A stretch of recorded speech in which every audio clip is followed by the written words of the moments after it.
Bismillahirrahmanirrahim. Assalamualaikum warahmatullahi wabarakatuh. Perkenalkan, nama saya Wawan Kurniawan, NIM 2003 0150 0085, kelas PJKRD, Universitas Negeri Makassar.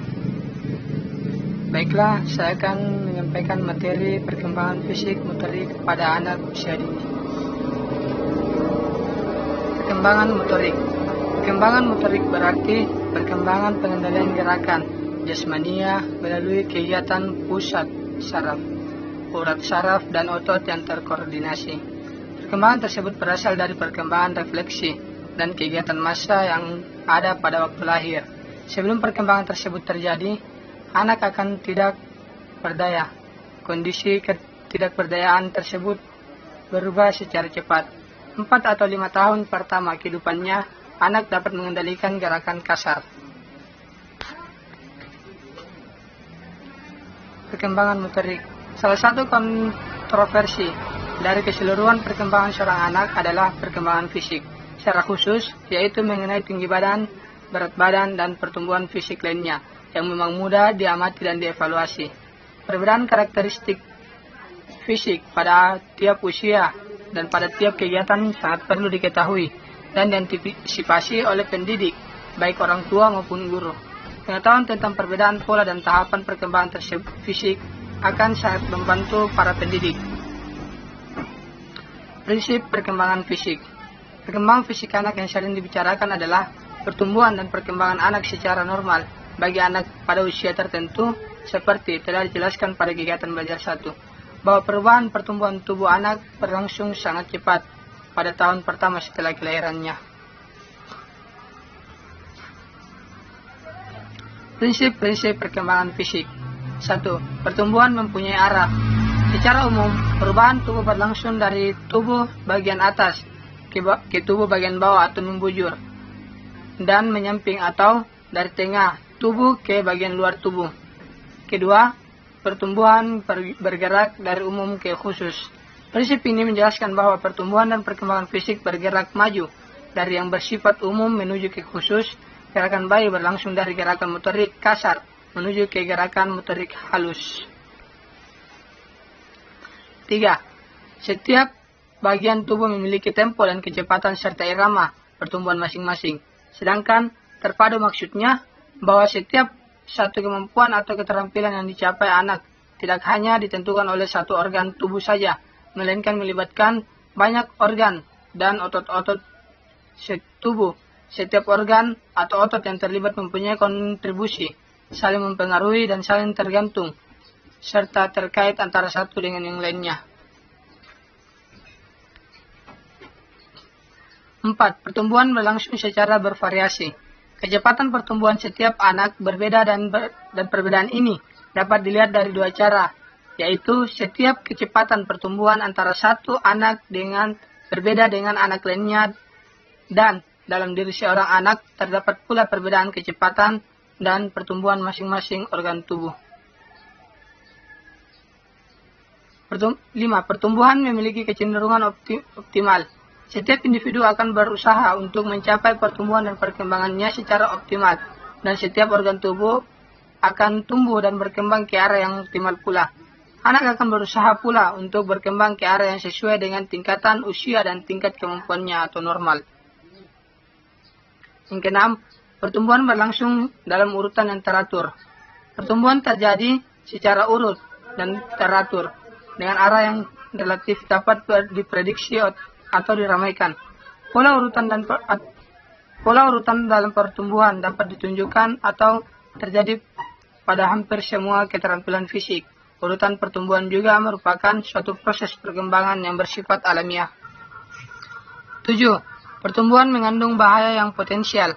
Meskipun pola perkembangan bergerak normal, namun kadang kala pada setiap usia terdapat bahaya pada beberapa bidang perkembangan yang mengganggu pola yang normal ini.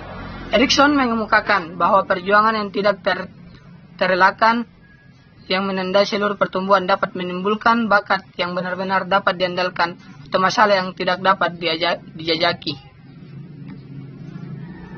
8. Pertumbuhan mengalami periode kritis. Pertumbuhan seorang anak pada saat-saat tertentu merupakan periode yang kritis untuk perkembangan tertentu. Periode kritis adalah waktu ketika suatu perkembangan atau kemampuan atau keterampilan sangat baik untuk berkembang. Periode ini sering pula disebut dengan masa PK. Prinsip perkembangan motorik. Perubahan dasar pada tubuh atau tinggi, berat, otot-otot, tulang-tulang, sistem saraf, dan hormon-hormon telah kita bahas secara panjang dan lebar. Semua perubahan tersebut dioperasikan atau dijalankan secara bersamaan untuk mempengaruhi sebagaimana bayi, anak usia 3-4 tahun, dan anak-anak muda mampu menggunakan tubuh mereka. Semua anak membutuhkan aktivitas fisik untuk melatih pertumbuhan otot-otot mereka. Seorang anak akan dapat mengendarai sepeda hanya jika mereka telah dapat menjaga keseimbangan tubuhnya dan mengendalikan kakinya serta tangan dan anggota tubuh lainnya.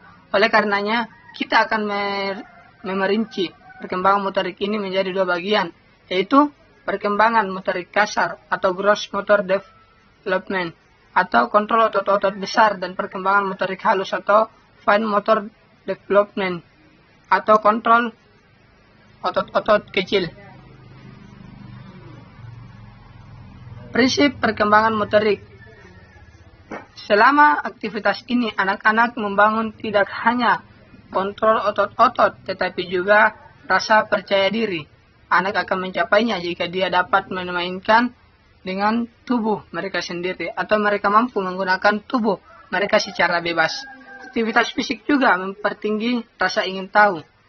Aktivitas fisik menimbulkan keinginan alamiah anak-anak untuk mengamati benda-benda, menggenggamnya, merasakan dan membunyikannya bersama-sama, menggoyang-goyangkannya, menjatuhkannya, mengambil dan memasukkannya dalam keranjang. Perkembangan motorik menghasilkan 5 prinsip perkembangan motorik, yaitu sebagai berikut. 1. Perkembangan motorik bergantung pada kematangan otot dan saraf. Gerakan terampil belum dapat dikuasai anak sebelum mekanisme otot anak berkembang optimal. Selama masa kanak-kanak, otot berbelang atau striated muscle yang mengendalikan gerakan sukarela berkembang dengan laju yang agak lambat. Sebelum anak cukup matang, tidak mungkin ada tindakan sukarela yang dikoordinasikan. Perkembangan motorik menghasilkan. Yang kedua, belajar keterampilan motorik tidak akan terjadi sebelum anak matang. Sebelum sistem saraf dan otot berkembang dengan baik, upaya untuk melatih gerakan terampil bagi anak akan sia-sia meskipun bila upaya tersebut diprakarsai oleh anak sendiri.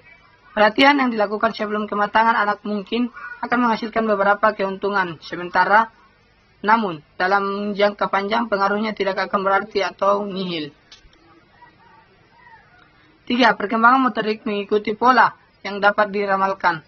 Perkembangan motorik mengikuti prinsip akan perkembangan dan pola perkembangan motorik yang dapat diramalkan terbukti dari adanya perubahan kegiatan massal dari kegiatan khusus. 4. Perkembangan motorik dimungkinkan untuk dapat ditentukan. Perkembangan motorik mengikuti pola yang dapat diramalkan berdasarkan umur dan rata-rata adalah mungkin untuk menentukan norma bentuk kegiatan motorik berikutnya. Norma tersebut dapat digunakan oleh pendidik untuk menentukan harapan terhadap suatu kemampuan, dan pada usia beberapa kemampuan tersebut dapat muncul. 5. Perbedaan individu dalam laju perkembangan pertumbuhan motorik. Meskipun terdapat pola untuk perkembangan motorik secara umum, namun pada dasarnya setiap individu memiliki laju pertumbuhan yang berbeda antara anak yang satu dengan anak yang lainnya. Kecepatan pertumbuhan seperti anak dipengaruhi banyak faktor, baik dari dalam diri anak itu sendiri juga faktor keturunan dan faktor lingkungan turut mempengaruhi laju pertumbuhan motorik seorang anak. Mengembangkan keterampilan fisik motorik. Pertumbuhan dan perkembangan fisik berkaitan dengan perkembangan gerakan motorik, yakni perkembangan pengendalian gerakan tubuh melalui kegiatan yang terkoordinasi antara susunan saraf, otot, otak, dan spinal cord. Perkembangan motorik meliputi motorik kasar dan halus. Motorik kasar adalah gerakan tubuh yang menggunakan otot-otot besar atau sebagian besar atau seluruh anggota tubuh yang dipengaruhi oleh kematangan anak itu sendiri. Contohnya, kemampuan duduk, menendang, berlari, naik turun tangga, dan sebagainya. Sedangkan motorik halus adalah gerakan yang menggunakan otot-otot halus atau sebagian anggota tubuh tertentu yang dipengaruhi oleh kesempatan untuk belajar dan berlatih. Misalnya kemampuan memindahkan benda dari tangan, mencoret-coret, menyusun balok, menggunting, menulis, dan sebagainya.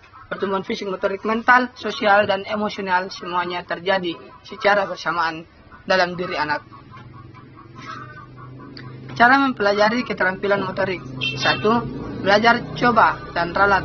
Jika tidak ada model atau contoh tentang suatu keterampilan motorik, maka anak akan mempelajarinya dengan cara mencoba-coba beberapa kali hingga dia berhasil menguasai keterampilan tersebut secara benar. Namun cara ini biasanya akan menghasilkan keterampilan yang jauh di bawah kemampuannya. 2. Meniru. Belajar dengan cara meniru dan mengamati, atau orang tua atau anak lain yang lebih tua. Lebih cepat daripada belajar dengan cara coba dan ralat, tetapi belajar dengan cara dibatasi oleh kesalahan yang dilakukan oleh model.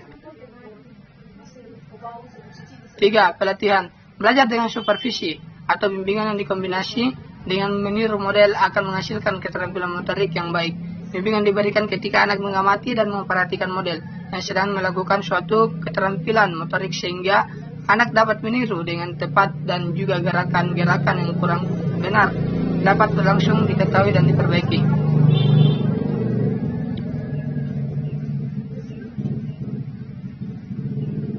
Peningkatan dalam keterampilan motorik. Pada saat berkembangnya keterampilan motorik meningkat pula tingkat kecerdasan, akurasi, kekuatan, dan efisiensi gerakan. Peningkatan kecepatan yang paling besar terjadi pada masa kanak-kanak dan kemudian menurun pada saat anak menjelang usia puber. Peningkatan akurasi yang paling besar terjadi pada kanak-kanak dan akurasi anak akan membaik pada usia 13-14 tahun kemudian berhenti. Contohnya, akurasi anak yang berumur 3 tahun hampir 2 kali akurasi anak yang berusia 6 tahun. Kestabilan anak membaik sejalan dengan bertambahnya umur, namun pada usia berapa tingkat kestabilan paling baik belum dapat ditentukan. Mendorong kesehatan anak-anak menjadi sehat adalah lebih dari sekedar batas bebas dari penyakit. Kesehatan yang baik adalah kesehatan yang menetap. Hal ini termasuk kesehatan sosial emosional yang sebanding dengan ketegaan fisik. Anak-anak yang terpenuhi kebutuhan tidurnya mendapat asupan gizi yang baik dan seimbang, akan siap untuk belajar berbagai hal, dan anak-anak yang sehat adalah anak-anak yang kuat menghadapi berbagai tantangan.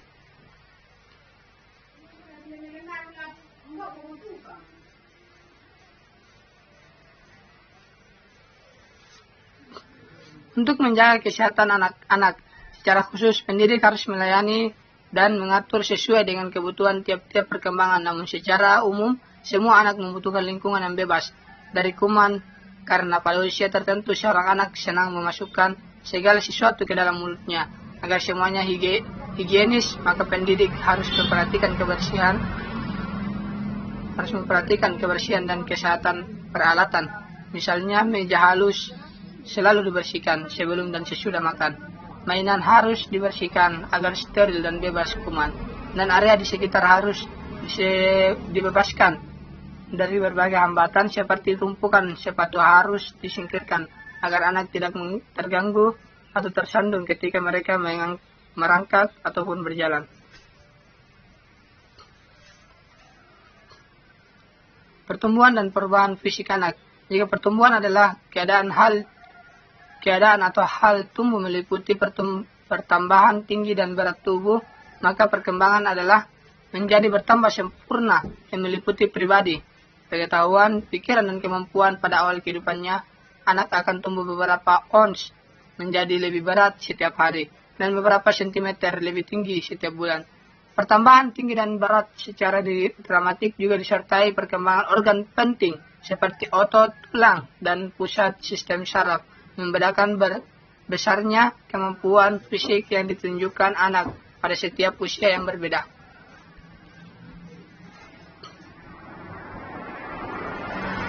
Pada bagian ini kita akan membahas tentang 10 hal yang meliputi 1. Pola keseimbangan fisik, variasi perkembangan fisik, perubahan tinggi dan berat, perubahan proporsi tubuh, perubahan struktur dan sistem, perkembangan motorik, urutan perkembangan motorik, keterampilan motorik, dan keterampilan tangan.